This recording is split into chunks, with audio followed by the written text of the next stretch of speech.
Olá, você está ouvindo Sociedade dos Geógrafos Mortos, um podcast sobre geografia com Roberto Lobato Corrêa.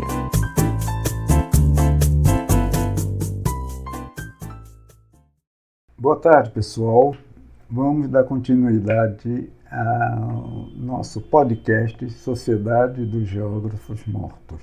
Nós vamos iniciar agora o nosso 6º episódio, que é a continuidade do episódio anterior sobre modelos em geografia. Eu vou centrar a minha apresentação num esforço que eu fiz baseado em David Harvey, particularmente nos capítulos 10, 11 e 12, que em seu livro de 1969. Segundo ele, na construção de modelos, devemos levar em consideração que um modelo pode ser visto segundo 4 eixos de diferenciação. Segundo o eixo da forma, segundo o eixo da função, segundo o eixo de sua construção e segundo o eixo da relação com o tempo. Relação com o espaço é próprio do modelo em geografia, mas o tempo não. O tempo é, portanto, incluído como uma 4º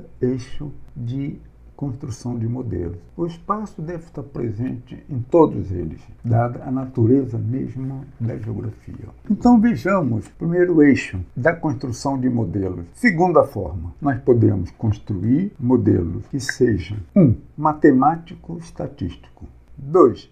verbal, 3. gráfico, 4. icônico. Isto é o modelo no que diz respeito à sua forma. Dessas formas possíveis, a mais importante para a geografia é aquela dos modelos gráficos. Porque o modelo gráfico é um conjunto de retas, de círculos e de outras formas geométricas que são elementos essenciais na criação do espaço. Os verbais também, matemático, estatístico também, os icônicos também.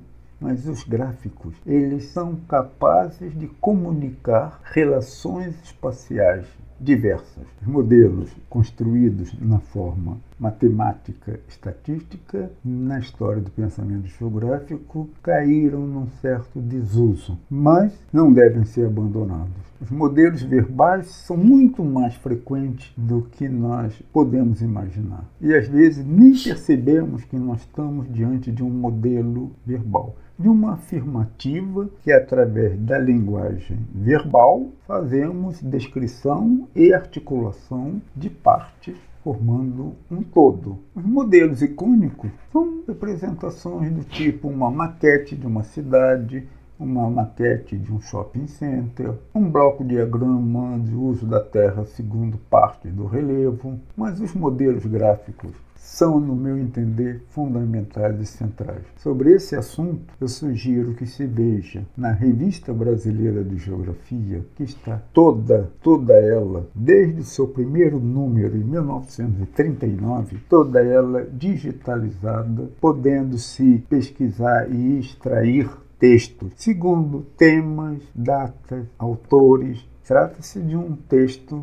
de minha autoria chamado Representações Geográficas. O geo, entre parênteses, colado ao restante, gráficas. Representações geográficas, no qual apresenta-se 6 modelos gráficos, que são eminentemente geográficos. Um modelo com uma boa legenda é fundamental para a compreensão de um dado aspecto da realidade e adquire uma poderosa natureza pedagógica. Mas os modelos não são apenas vistos, segundo Harvey, segundo a forma, mas também segundo a função. Ou você usa o modelo com que propósito? Qual é o papel dele? Qual é a sua função? E aí os modelos podem ser descritivo, classificatório. O classificatório aí sendo uma elaboração de um modelo descritivo, em que você transforma a descrição em classes de ocorrência de um dado fenômeno ou de uma combinação de fenômenos. Modelos que têm a função descritivo classificatória. Modelos podem ser, segundo a função, serem normativos, quer dizer, O modelo indica uma norma de ação, como se deve proceder numa dada situação. Isso é muito utilizado quando se pensa, para algumas escolas, não para todas, escolas ligadas ao planejamento espacial. Acontece que na nossa mente, mesmo sem clara consciência, existem muitos modelos normativos por meio dos quais nós analisamos e chegamos mesmo a fazer proposições sobre a realidade espacial. Os modelos podem ter também a função de serem experimentais, mas isso é particularmente importante para a geografia física, para a geomorfologia, para a pedologia. Para a geografia humana, os modelos experimentais podem se reduzir, se tanto, a um puro exercício.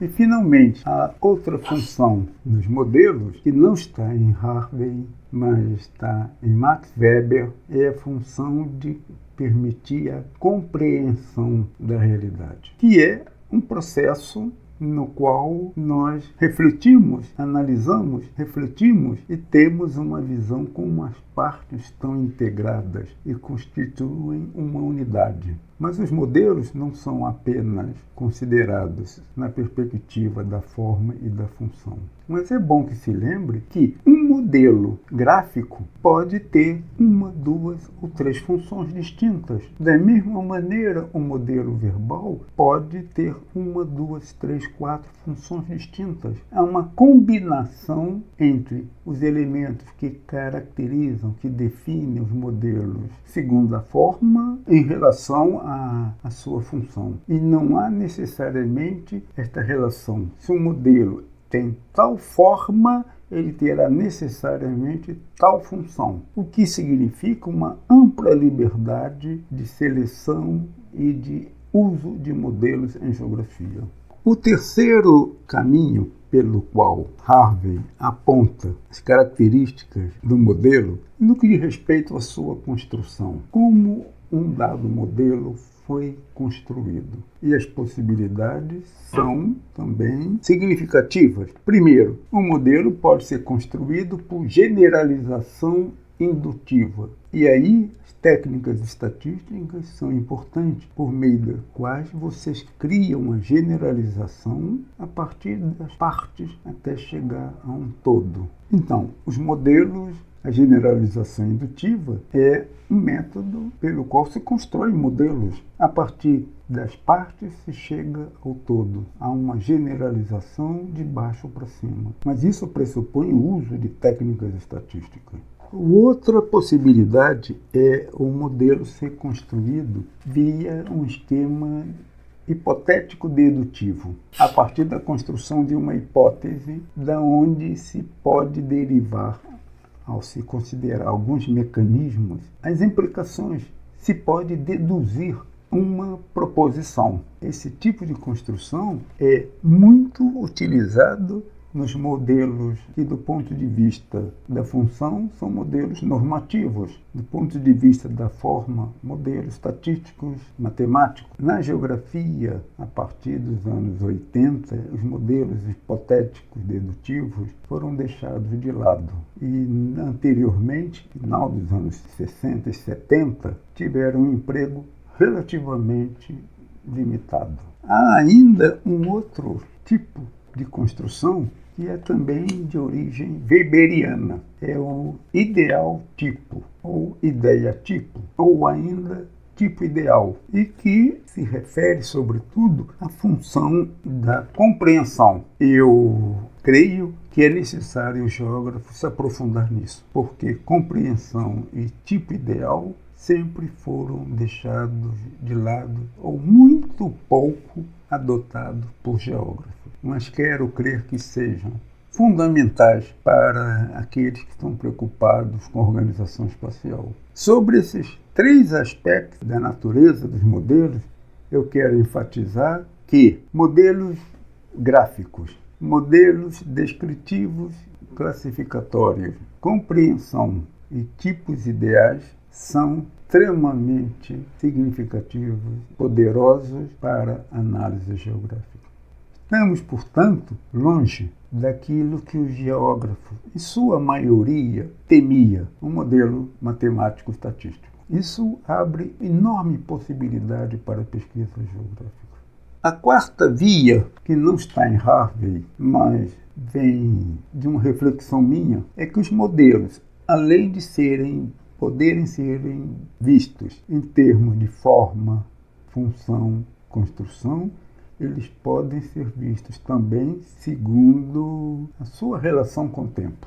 Nesse caso, os modelos podem ser sincrônicos ou diacrônicos. Modelos sincrônicos são aqueles modelos que estão limitados a um dado recorte temporal. E modelos diacrônicos são aqueles que seguem a trajetória de um dado fenômeno. Os modelos sincrônicos se referem fundamentalmente à forma. Os modelos diacrônicos, fundamentalmente, a processos e formas. São importantes para nós. Nós utilizamos inúmeros modelos sincrônicos ou diacrônicos. Exemplo de um modelo diacrônico, a proposição na forma de um gráfico, num quadro do geógrafo Carl Sauer, sobre a formação da paisagem natural e, a partir daí, a formação da paisagem cultural. É um exemplo clássico que eu vou mencionar ainda nesse episódio. Um exemplo de modelo sincrônico, a teoria dos lugares centrais, a teoria de von Thunen, um modelo estatístico muito simples sobre concentração espacial da produção ou sobre padrões de segregação numa cidade. Uma questão que aparece é: nós inconscientemente, muitas vezes, usamos modelos, mas nos recusamos a ver que nós estamos trabalhando com modelos. Mas eu reconheço que há muita coisa a fazer sobre isso. Há necessidade de muitos estudos, necessidade de uma avaliação crítica dessa produção teórica em geografia. Mas creio que modelos constituem um elemento fundamental para a compreensão da espacialidade humana. Lembrando que o uso de modelos está ligado à tese de que nós trabalhamos com objetos construídos e não com objetos reais, absolutamente reais. Bom, vamos ver então agora algumas questões a respeito do uso de modelos em geografia. Nós devemos estar atentos e ver as possibilidades e os limites do uso de modelos. Um modelo não é relativo ao singular. Você não faz um modelo de uma cidade. Isso é uma representação pura e simplesmente que não é capaz em si de superar e além da própria cidade que está sendo representada. O modelo se refere, sobretudo, a essa intermediação que nos é fornecida ou que nós construímos sobre o particular. O modelo está ligado à particularidade. Vejam, por exemplo, sobre esse assunto, o episódio 4. Por exemplo, em relação ao noroeste do Rio Grande do Sul, eu tenho um modelo, eu posso construir um modelo, não sobre a cidade de 3 de Maio, mas sobre as pequenas cidades da região do noroeste gaúcho, do Alto Uruguai. Então, um modelo de respeito ao particular. Isto é fundamental. E não tem sentido a crítica de, ao se ver diante de um modelo, diante de uma particularidade representada via modelo, usar-se o seguinte argumento: tudo bem, mas na minha cidade é diferente. Quer dizer, o singular não pode detonar, destruir o particular. Fazem parte de uma mesma matriz conceitual de construção sobre a apreensão da realidade. Eu sei que há muitas dificuldades em relação a isso, mas é preciso fazer um esforço para superar isso. A segunda observação é que o modelo deve estar ajustado ao tempo e ao espaço. Eu preciso ter clareza de que tempo e de que espaço estou considerando. Se eu quiser definir um modelo de cidade medieval, eu tenho um recorte espacial e temporal. Eu não posso julgar isso para a América Latina no século XIX. Em princípio, não, porque há uma adesão do modelo ao tempo e espaço no qual ele foi produzido. Um terceiro elemento diz respeito à necessidade de ater-se à função. O modelo descritivo classificatório não deve ser utilizado como modelo explicativo, porque a função é outra. Fazer a transferência de um modelo descritivo classificatório para um modelo normativo é, no mínimo, problemático, porque o modelo normativo tem uma outra característica, que ela é uma construção plena de sentido político, ou pretende pensar o futuro, estabelecer normas para o futuro. Ater-se à função é fundamental para saber lidar com modelos. Finalmente, outro cuidado que se deve ter em relação ao uso de modelos em geografia é que todo modelo é refutável e pode ser reconstruído. Lembrando que um modelo não é uma camisa de força que nos impõe um conjunto de procedimentos e de interpretação sem nenhum sentido crítico. Portanto, ele é refutável, reelaborável. Bom, vejamos alguns exemplos rapidamente. Primeiro, vamos ver exemplos de modelos diacrônicos, aqueles no qual se considera uma sucessão de tempos, a dinâmica de uma dada forma ou desenvolver-se de um dado processo. Eu vou voltar à proposição teórica do Karl Sauer. Karl Sauer é um geógrafo americano, filho de imigrantes alemães, que na década de 1860 ocupou o sul do estado do Missouri. Ele fez o seu doutorado na Universidade de Chicago e foi fortemente influenciado pelo determinismo ambiental. Foi aluno daquela americana discípula de Husserl, Ellen Semple, mas ele rebelou-se contra esse determinismo ambiental. Da mesma maneira que antes o geógrafo Franz Boas rebelou-se contra o determinismo ambiental e criou a etnologia a partir de uma investigação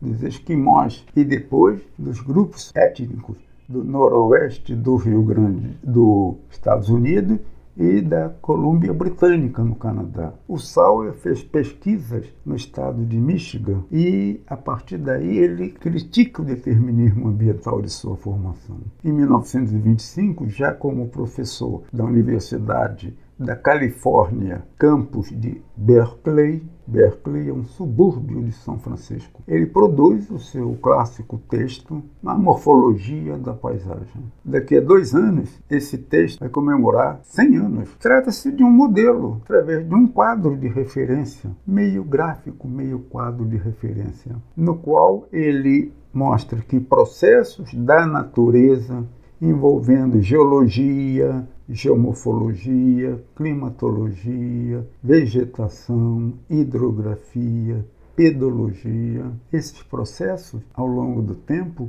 produzem, no primeiro momento, a paisagem natural. No segundo momento, sob a ação humana, que ele se refere como sendo a cultura, transforma a paisagem natural em paisagem cultural. Esse modelo é simples, diacrônico. E nós podemos falar que, num terceiro momento, essa paisagem cultural é transformada pela ação humana. No momento seguinte, essa paisagem cultural é totalmente afetada por processos de urbanização e criação de uma agricultura intensiva, por exemplo. Ou seja, o que o Sauer está dizendo é a possibilidade de produção e transformação, primeiro da paisagem natural para a paisagem cultural e depois de sucessivas paisagens culturais. Isso dá o que pensar sobre a Amazônia, onde a paisagem natural está sendo transformada numa paisagem cultural. E para o futuro, que tipo de paisagem? Paisagem degradada? Paisagem da morte ambiental?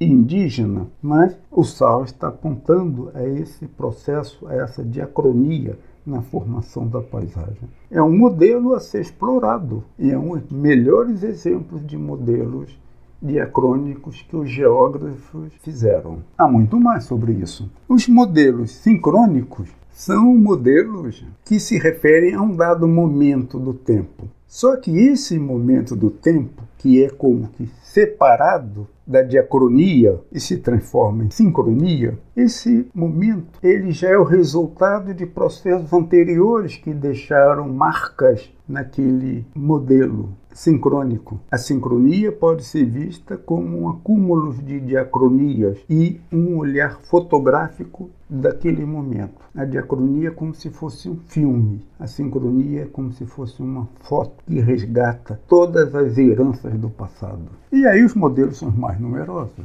A teoria dos lugares centrais, teoria de Fontaine, modelo centro-periferia, organização interna da cidade latino-americana, localização industrial por volta de 1960, segregação residencial. Eu creio que nesse momento é importante chamar atenção para a possibilidade de geógrafos construírem modelos sincrônicos ou diacrônicos sobre a espacialidade das lutas sociais. É esse o olhar que o geógrafo deve ter sobre as lutas sociais. Quais são os modelos espaciais das lutas sociais? Bom, vamos parar por aqui. Eu sei que esse é um tema denso, não é simples, mas ele está aberto ao debate. É um debate na qual aquela ideia do maniqueísmo, ou é bom e só pode ser bom, ou é ruim e só pode ser ruim, esteja alijada. O modelo que eu sugiro é um modelo de liberdade e criatividade, vendo as inúmeras possibilidades de construir compreensivamente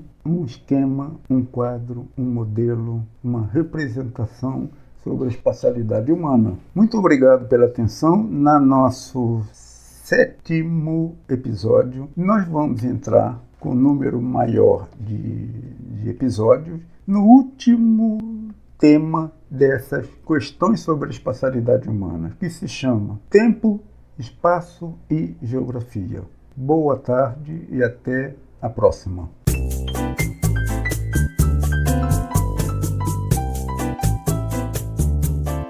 O podcast Sociedade dos Geógrafos Mortos tem produção de Rafael Lia.